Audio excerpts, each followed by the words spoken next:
गौतम बुद्ध का जीवन हर किसी के लिए प्रेरणादायी है।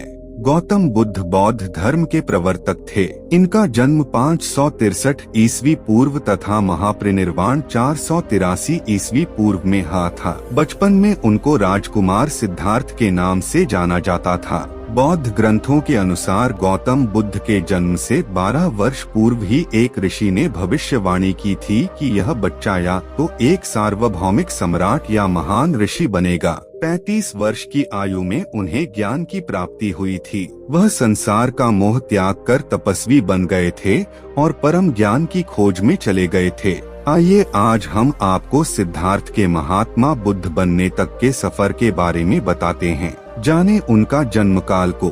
बुद्ध का गोत्र गौतम था। बुद्ध का वास्तविक नाम सिद्धार्थ गौतम था।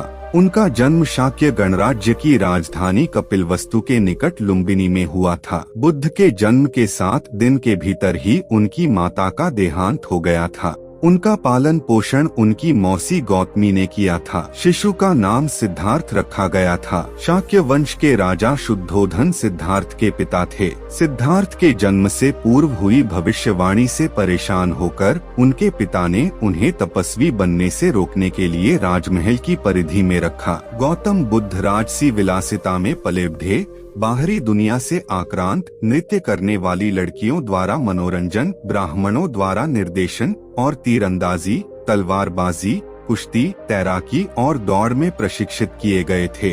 कम उम्र में ही उनका विवाह राजकुमारी यशोधरा से करा दिया गया। दोनों का एक पुत्र भी हुआ जिसका नाम राहुल था।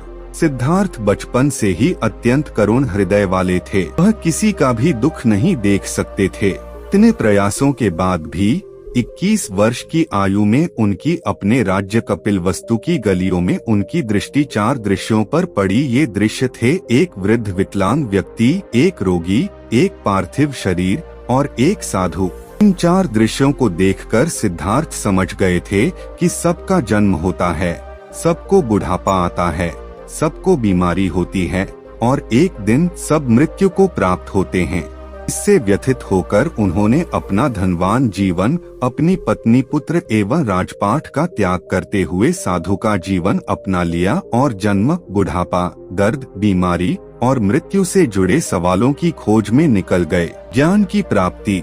सिद्धार्थ ने अपने प्रश्नों के उत्तर ढूंढने शुरू किए। समुचित ध्यान लगा पाने के बाद भी उन्हें इन प्रश्नों के उत्तर नहीं मिले। फिर उन्होंने तपस्या भी की लेकिन अपने प्रश्नों के उत्तर नहीं मिले। इसके बाद कुछ और साथियों के साथ अधिक कठोर तपस्या प्रारंभ की। ऐसे करते हुए 6 वर्ष व्यतीत हो गए। भूख से व्याकुल मृत्यु के निकट पहुंचकर बिना प्रश्नों के उत्तर पाए वह कुछ और करने के बारे में विचार करने लगे थे। एक गांव में भोजन की तलाश में निकल गए। फिर वहां थोड़ा सा भोजन ग्रहण किया। इसके बाद वह कठोर तपस्या छोड़कर एक पीपल के पेड़, जो अब बोधि वृक्ष के नाम से जाना जाता है, के नीचे प्रतिज्ञा करके बैठ गए कि वह सत्य जाने बिना उठेंगे नहीं।